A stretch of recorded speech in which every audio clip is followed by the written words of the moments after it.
I don't mean to start on a heavy note, but I remember Allie telling me something recently, and we don't really talk a lot about celebrities on the show or former celebrities or whatever. It's just not something we I'm getting there. You had told me recently that you saw a picture of Johnny Resnick from the Goo Goo Dolls, and he looked, I forget what you said, but I said he looked like my lesbian Aunt Kathy. I just saw a picture of him, and I am not okay.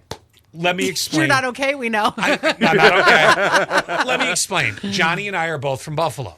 Buffalo falls all over Johnny Resnick like his shit doesn't stink. But the truth of the matter is, when they were on their way up their success ladder back in the 90s, yes, Johnny was one of these guys, oh, we don't want to be played on Top 40 radio. We're like a rock band, man. Like we don't want that. And now they're dying for moms to tune in. And what happened? Top 40 radio made them successful. Without Top 40, everybody would have been like, goo-hoo. Yeah. So, you know, yeah.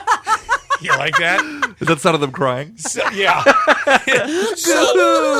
that's a little inside industry type thing. But I saw a picture. I love inside industry stuff. The thing about it is, the picture I saw, and this is where I'm genuinely concerned. He looks like your Aunt Lesbian Kathy. Yes. Your Aunt Lesbian Kathy? Like, okay, and Johnny has a lot of tattoos on his arms, and they're starting to sag like it's, you're 80. How did he go from what was he was always a slender guy, but he honestly, and I swear to you, I do not mean this insulting, it looks like the footage that they show after historical footage of World War II when they go, and that's when they found the concentration camps, and you see the footage. Johnny is that skinny now. It's alarming. Wait, hold on. I got to look this up. Oh, my gosh. I just saw a picture of him yesterday. That's funny because a friend of mine saw him recently. She saw him in concert because she went and saw Demi Lovato.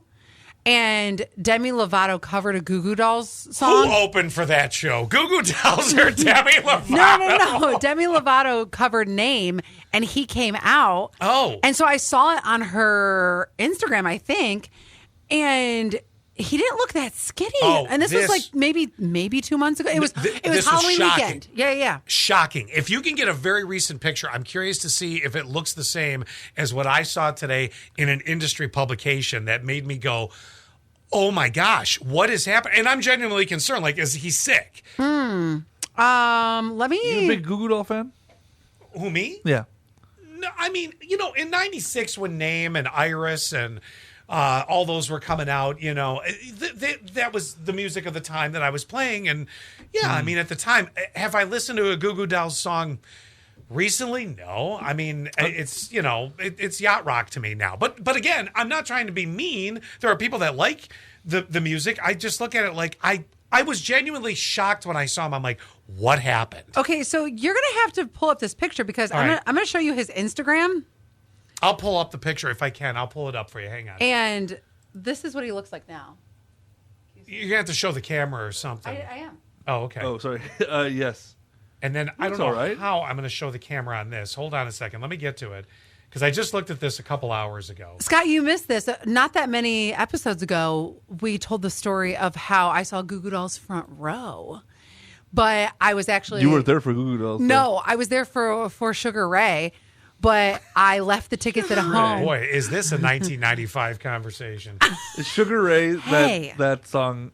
Every morning. I want to fly. Yes. Okay. Put your arms around me, baby. Put your arms around me, baby. All around the world. Yeah. That's it. I just totally did a mom dance, too. Hold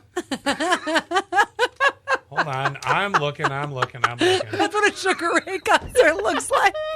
Hold on. I'm getting the picture. I don't know also a bunch of mom listeners. Here's what I'm going to do for the picture. Yeah. And I'm going to have to...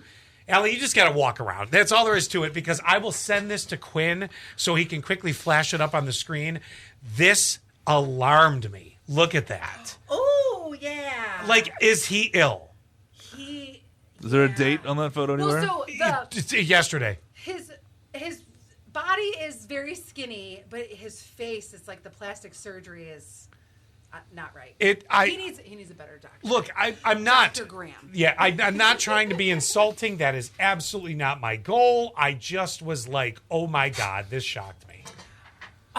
Quinn, I'll get you the picture so you can see it. Oh God. Yeah. You see, I'm concerned. Who's the guy on TV behind him? Oh, I don't know. I have no idea. But, It looks like Chad Kroeger. It's an industry snapshot. The other people don't matter. I just wanted you to. This really took me back a minute ago. Yeah, that is not the Johnny Resnick that I saw front row in 1995. No. He was actually always kind of a big guy. Did he still stick the sock in his pants to show it off? You don't do that? Just kidding. First of all, I was there for Mark McGrath. Did he put a sock in his pants too? He doesn't have to. Hey, now. Makes it sound like I got backstage, Wow. I never did know. I did once back in the day. Did I ever tell you my Black Eyed Peas No Doubt story? I don't know. Fergie invited you backstage. No, this is such a great story. Okay, years ago, I went to see No Doubt because I've been a No Doubt Gwen Stefani fan. Gwen Stefani. Gwen Stefani fan. I'm going to go see Gwen Stefani. I have been a Gwen Stefani fan for such a long time. So this probably was circa 1996, the year of Quinn's birth. No. I thought you were born 96. Nope. 97? Nope. 95. 94. 95. 95. Okay. Well, anyway, it was around then. How dare you? So one of the things, this is obviously pre 9/11 because this would never happen anymore. So I went over to like the tour bus and maybe I'll get a glimpse of Gwen Stefani. Well, they had all of those party tents set up where there was tables underneath and then they were eating dinner and everything. And I could see Gwen like down the line. So, and all the other members of the band too. So Black Eyed Peas were opening up for them. And they were a know-nothing band at this time. The two guys of Black Eyed Peas, will.i.am, and the other one that I don't remember his name, but that's okay. Oh, hold on. I know this. It's like Apple the App or something like that. Yeah, There is an Apple the App. Yeah. Yes, okay. So they saw us, and they're just chatting with us outside of the tent. And they said to me, act like you're meant to be there. Just walk Good advice. Just walk right through. So me and one of my friends were like, strutting our stuff. Yeah, like, that's making it look like you're supposed to be there. So acting like we're supposed to be there. We got through one security guard, never stopped us. Everything's fine. And I'm like, getting closer. We're getting closer. I'm going to see Gwen in seconds and hug her and talk to her. And then all of a sudden... The moment you hug her, you were not supposed to be there. Yeah, right. Yeah, that's the true sign. And then all of a sudden, there's another security guard, because like I said, the tent is really long. Mm-hmm. There's another security guard stops me and says, where's your little placard thing? What are they called? The little things that hang around your... Lanyard. Where's your lanyard? And I'm like... here I am 16. Like, obviously I'm not supposed to be there. And he's like, nope, get out of here. Oh. And that was all it was, but it wasn't even like... So you got this close. I did. I know a way you could have gotten in. How? It's one of my favorite things, and I want to try this one day. You have to walk in. I saw a YouTube video about this, and they could get in anywhere. How? All you have to do is have you and one other person carry a big ladder into the building, and they'll just let you go through because they think you're they think you're here to fix something. And you're carrying a ladder. Yeah, right. So you're just like, and of course, I'm 16 carrying a ladder, and I'm wearing. Remember, she used to have all the jewels above her eyebrows. Oh, sure. Yeah. And then I had like the little like space buns in. I remember what I was wearing that day. It was one that memorable. But needless to say, I never met Gwen Stefani. Never got there. No. I met her. But I of all celebrities, I have no interest in meeting celebrities whatsoever. I've met my fair share of what would be considered D-level celebrities now. That at the time they might have been B-level.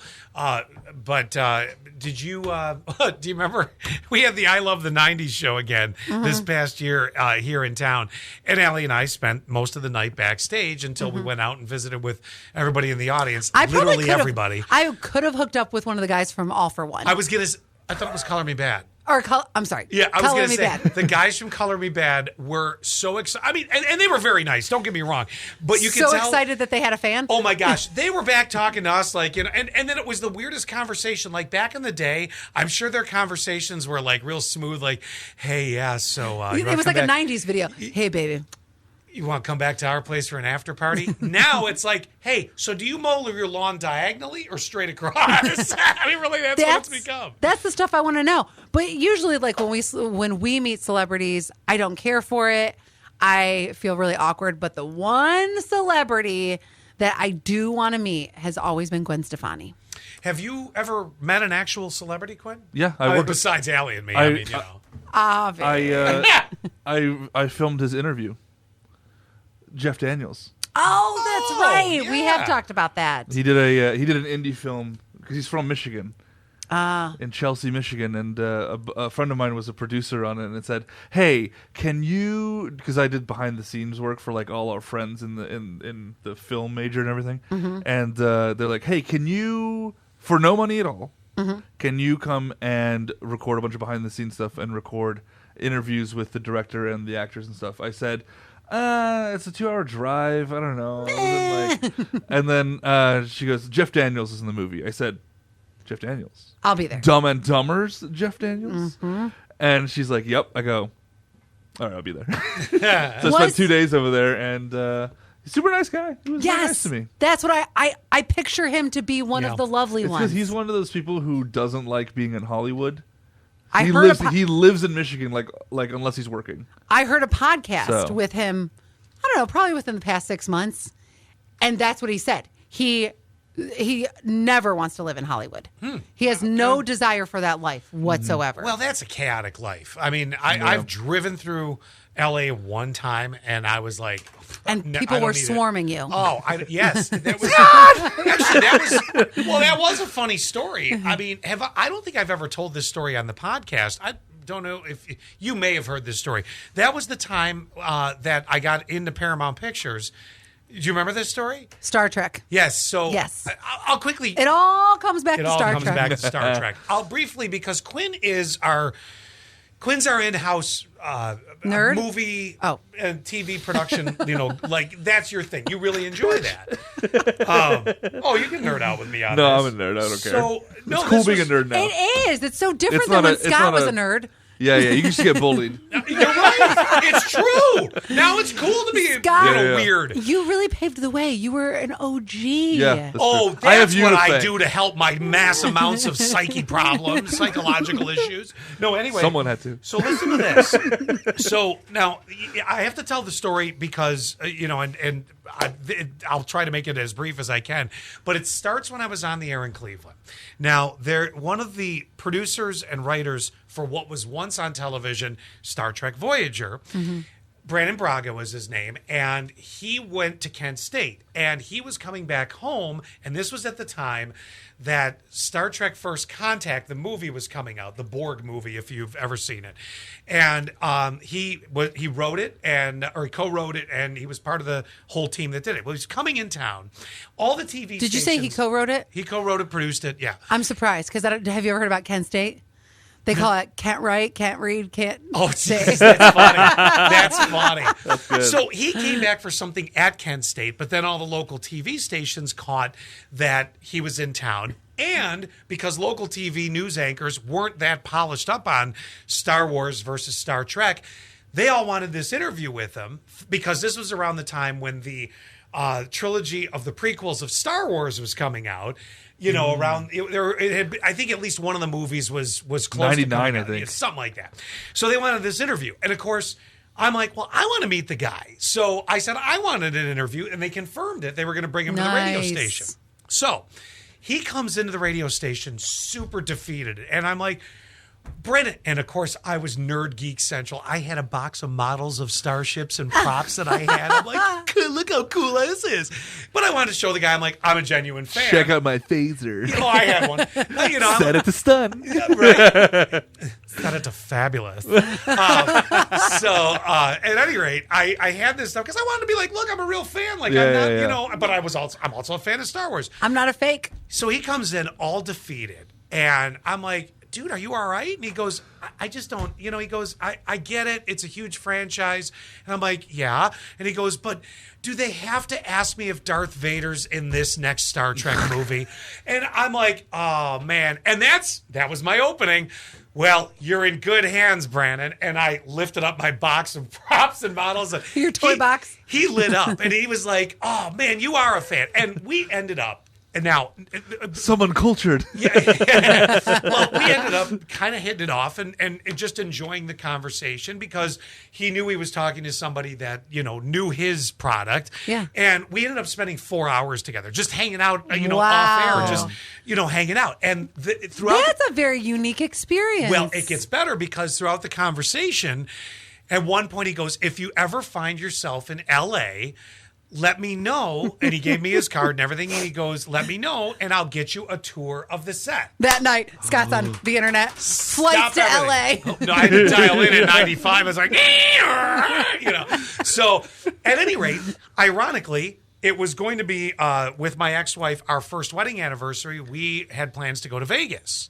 Vegas and LA are only a few hours apart. Yeah. I told him, and he goes, well, do you want to make a day of it and come out and I'll get you on the set? And I'm like, why, yes, I do. yeah, I mean, this is a once in a lifetime. I'd rather go right to LA and skip Vegas at this point, right? Mm-hmm. So here we are. We end up driving to LA, and that was the one time I had driven in LA. Once is enough. Turn on Melrose Avenue, like they used to film the old TV show, Melrose Place, the same thing, Melrose Avenue. And we pull up to the Paramount lot, which the traditional arches, that everyone's seen a million times. And we pull up to the security gate, and nice security guy there. And I go, hey, I'm here because I'm supposed to be getting a tour of, this set and this and that. Mm-hmm. And the guy looks at this sheet and he goes, hey, what's your name? And I go, well, it's Scott Free. And he's looking at it and I go, it might be under my real name, which is Scott, but a different last name. Yeah. He goes, oh, yeah. He goes, why don't you pull in up here, park over there, and just walk over to Soundstage 9 and where 10 is. And I literally said to the guy, I go, the security guard, who was super nice, I go, you have to forgive me. Is there a map or something? I don't know where the hell I would have checked every stage, like every. Oh, I'm getting there. So, at any rate, guy hands me a great map. I still have it downstairs in my basement somewhere because it's a cool little memento. Frame. He's circled where we were, And then I was just talking to him for a couple other seconds, and somehow we got on the subject of other celebrities that would come through at these gates. I go, I have to ask, do you get a lot of, is this the gate that like the stars come through? He goes, oh yeah. At the time Frasier was filming. If you guys remember that show. Yes.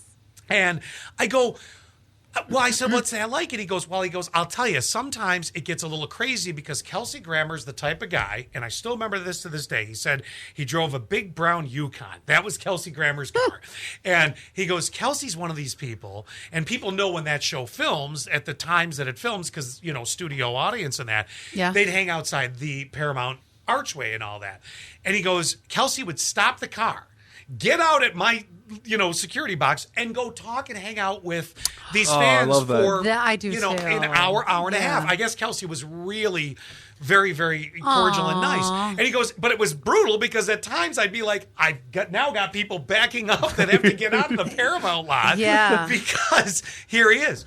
So I guess you're getting the full story with this at this point. I expect nothing but. So, at any rate, the guy was great. This older security guy. So here we go. We park. Okay. Mm-hmm. Now it is my ex-wife and I, and at this point, no tour guide, no security people, nothing, and we're walking the Paramount lot like we work there. I mean, it was crazy. So we walked down this one lane. At the time, they had started filming the next Star Trek movie, which was Patrick Stewart and the crew. And I walked by this. But this is before Patrick Stewart was a name, right? No, he was already a name at this point. They had finished filming what was then the TV series, the Next Gen TV series. They were into their 3 movies. And this was the second. No, I'm sorry, there are 4 movies. They were into the third filming of the third movie. So he's established. He's very established. And now, when I walk by that set, I look over. If you look at any architecture or set design or have ever seen a Star Trek show, except for the ones in the 60s, you know immediately what, it catches your eye. There's a architecture, a design to it. You're like, oh, so we're walking by and I did one of these stops and I look over because there was this soundstage door. Now I'm holding up to our YouTube video what is my two hands, but I want you to imagine this with giant doors and put it in perspective of the distance of their opening. I would have had to squeeze through to get in, but I could see it. Oh, yes. So I can picture this. And it was kind of dark in there, but I look at it, I go, son of a bitch, that's the bridge of the Starship Enterprise E. I'm like, oh, but I didn't dare. Quinn's loving this. But here's the thing. I didn't dare go in because if I got caught, then I get kicked out before I go see the Voyager set and before, all this. And I'm like, so I'm like, I want to see this too. Well, anyway, we come up, we turn the alleyway and soundstage 9 and 10. And you got to forgive me, guys. It's been a lot of years. It's either 9 or 10. How dare you? Well, hear me out. I don't forgive you. It's either 9 or 10. I mean, come on. This was 1998. So we're just messing with you. It was either 3 years old. It was either soundstage 9 or 10 or whatever. But the set that they filmed Voyager on, and I'm going to take you back chronologically, and this is where Allie's going to go, oh my God. So it goes like this. At the time I was there, they were filming Voyager on this set. All the sets were there. The bridge, the engine room, the transporter room, all that. Across the way, they filmed what was Star Trek Deep Space Nine, and we could see those sets too. They were all set up. They were filming. Back to my soundstage. Prior to filming Voyager, it was the soundstage for the next generation of Star Trek. Prior to that, it was the Star Trek movies with William Shatner, Leonard Nimoy. And then prior to that, it was the 1960s TV show soundstage. Prior to that, I Love Lucy was filmed on that stage. Oh, okay, now you got me. It was it was super historical, right? Yes. So we get I bet you there's a whole vibe about that, too. too. It was the coolest place. So we literally got to go all through all the different sets, watch a scene get filmed. By the way, the episode of Star Trek Voyager that I actually was but I was behind the camera, was an episode called Night, and there's a scene in the engine room with the first officer and the engineer, and I was 5 feet for them when it got filmed. How long did you stay? About 2 hours. It was a really wide open tour. We got to be on the bridge, and we stood in the transporter room. And this was the one really wild part about this. They told us, reach up, and because you're in this, it's an alternate universe when you're in it, right? Yeah. You're there, and you're like, oh my God, this is like really being on a ship, right? They said, reach up and tap the circle above you. You know when they beam up and beam down. Oh, yes, yeah. So that's a transporter room. And I'm tapping the glass. They go. And then poof, Scott's gone. I'm gone. No, that glass that's above them, because they reuse a lot of things and redress. You know what redressing means, Quinn. And Allie just knows undressing. Yes, I do. Yes, redressing I do. in the in TV and movies, they'll reuse. The glass platforms above us were the glass platforms that William Shatner and Spock stood on in the 60s. Oh, so cool. A lot of historical stuff going on. Yes. And mind you, in between scenes being filmed, and if we went out and hung out outside the set for a few minutes, you might get a glimpse of somebody who was on the show. Not only that, I got to hang out with Roxanne Dawson, who played the chief engineer, and Robert Beltran, who played the first officer. Actually, at the time, I was a pretty good smoker. We all smoked together, except for Roxanne. She had just had a baby. Oh, I played this so smooth. This is where a line that Allie knows that we've used on the show comes from.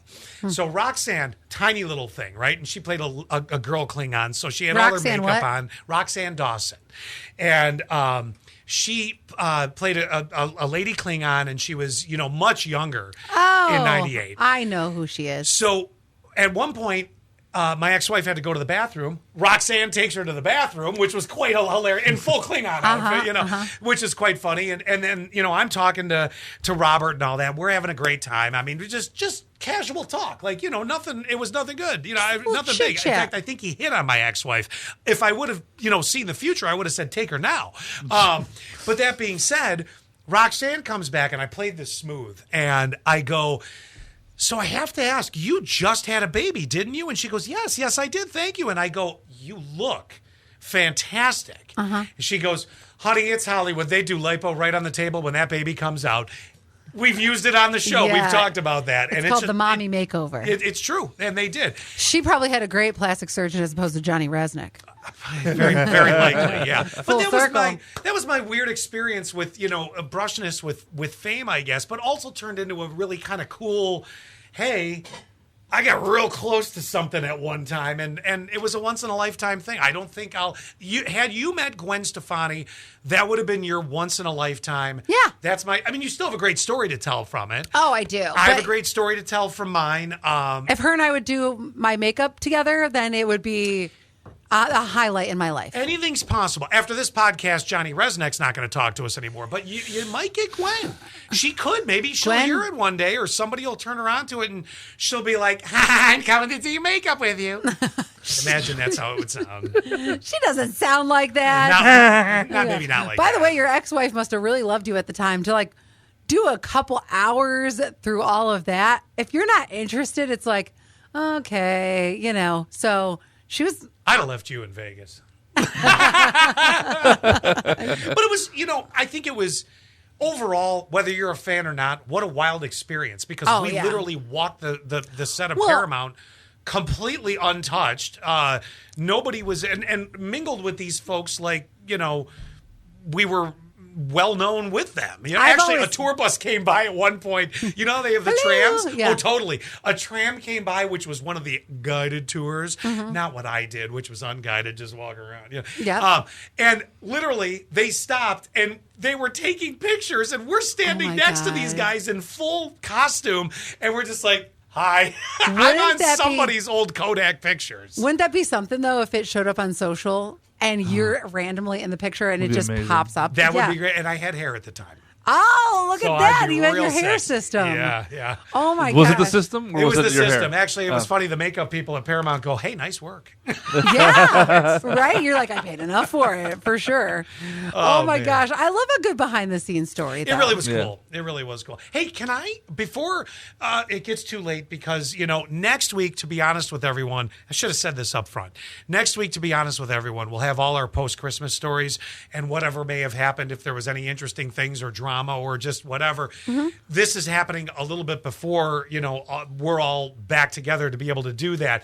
But I want to ask a question really quick. And I saw this question, and I want to ask you guys this question, and we'll see how it fares for you. Do you mind? Go ahead. Okay. Where Now, are we going to go? Here's the thing. I mind. I'm just kidding. The funny part about this is Quinn is quite a bit younger than you and I are, Allie. So Speak for yourself.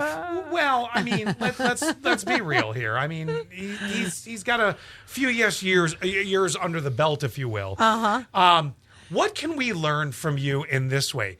Sum it up, if you can, in one sentence. And Is this for Quinn? Everyone will answer this. Oh, okay. Sum it up in one sentence. What is a quick life lesson our listeners can learn from you? It's a life lesson a listener could learn from us. Oh, I feel like I have Besides the obvious, I don't know, don't eat yellow snow.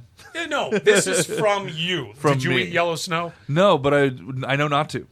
Well, yes. And I advise other people also not to. But this is something that has either happened in your life, maybe you saw firsthand, you saw someone super close to you go through it. I mean, it could be anything. It could really be anything. Don't open a bunch of credit cards. Ooh. Oh, that's Yes, good. yeah. You only need your checking, like your debit card, and one more to establish credit. That's literally what me. Yes. I have a debit card and one credit card, and that's it. Oh, that's I good. opened up when I was in college, Victoria's Secrets, JCPenney's, Kohl's. I opened them all up. Because you could. Right. Racked up a bunch of unnecessary debt. Had to get myself out of it. It took way too long. And I mean, some people can't even get out of it. So that would be mine, is you don't need those credit cards. Your other credit card should just be for basically emergencies and things like that. Sure. Or if you do this, and I've started doing this with my credit cards, so I will make purchases on it, but I do it for the points, and then I pay it off right away. So no interest, because I have the money, to be able to pay it. Well, as long as I don't go too crazy, and then I'll get points, and I'll do, use that. You want to think about it for another minute, or you got one? If you have one, you go. Okay. I'm going to go a little bit more deeper life because you did financial. So I'm not going to repeat a financial thing, I've looking back now, and this is my life lesson. Don't drive yourself to success. Okay. In other words, be the best you can be at what you are desiring to do. Do that, but don't let it go to your head and become ego-filled and arrogant and Scott's still on this journey. Yeah. No, I had a tough time. I'm not going to lie. I had a tough time when I was young, and a lot of it did go to my head. And I have not only had to spend a lot of time apologizing to people from my past at different points in life to say that's not really who I ever wanted to be. I recommend this. Find a way to laugh through life a little bit more. Nothing is so serious. In other words, don't take it to a point where, I'm, so-and-so, or this is what I do. Roll with it as easy as you can. Do the best you can do. Be great. And you might be the best in whatever you do. But don't take it so seriously that it absorbs you and you get caught in a ego mode that at some point you're going to look back on and go, I was an asshole. Well, and I know that you're in a different occupation where that comes up, but I feel like that's with everything. When I see somebody be disrespectful, especially in the service industry, that really gets me. And that is one way that you are being an a-hole and being arrogant, and you wiped your butt the same way they did this morning. That's the lesson that I learned later. Well, here, you might be the best hairdresser on the planet. Yep. But don't walk around going, I'm the best hairdresser on the planet. Have some laughs with people. Let them discover it and figure it out. And when they do, you're going to be even bigger than you realize in your head what you are. Yeah, wow. Absolutely. Heavy stuff. Quinn? I would say, my lessons is I keep coming back to just like my life in just like the industry of entertainment and media and stuff like that, and like having gone through school and everything for it. But I would say, like, let's say, for example, this podcast is also a great example of it, is if there's something that you want to do, go for it. Yeah. You know what I mean? Because I spent so much time on a lot of things where, for example, like, I would think like, okay, I really want to do this, but I'm going to wait until we're either a little more, we're more established, not specifically this podcast, but we're like, this is more established. I have this specific equipment. Like all these, I would come up with excuses not to start something that I would be really like passionate about or really into. Just do it. And it's only going to get better from there. And you're going to look back at, no matter when you start, you're going to look back at the beginning of it and go, we sucked. You know what I mean? This has been a running theme, though, in the past week and a half, 2 weeks in our building. And this, again, goes with anything, whatever occupation you're in, is that every house has a foundation. So you have to lay the foundation. Yeah. So I know at first you're starting with almost nothing. And it's hard for people to see that the full house is going to be built. It's almost impossible to start something and have it immediately be at its final stage. Were you ever afraid of the failure aspect? Is that why you were afraid to take a dive? I think that's also part of it. 100%. That's 100%. Like you're like, why? Like I think you come up with reasons to stop yourself from doing it. You're like, I need this, this, and this because if I don't have those things, then it's not going to work out. Yes. So, and. Yeah, I just say go for it. And excuses happen along the way too. Yeah. Sometimes we have to tell ourselves, don't make those excuses. I've already laid the foundation. Now we're on the first floor. Okay, don't make excuses to put the second floor on or whatever. And sometimes you will fail, but that just, in my mind, that actually just means that just isn't your time. You can try again. There's an like there is a different, like you just have to make differences or approach it a little differently. You know what doesn't work now. Yep. And then you just go for it and try again. Yep. There's an expression in radio: you have not made it until you've been fired 3 times. And I haven't been fired. I've been fired once. I've not been fired once. In that case, over let's email. all fire each other real quick, and then we will have made it. Allie, you're fired. Quinn, you're fired. Now, since I fired both you have to use both your superpowers to can my ass. You're fired. All right, I made it.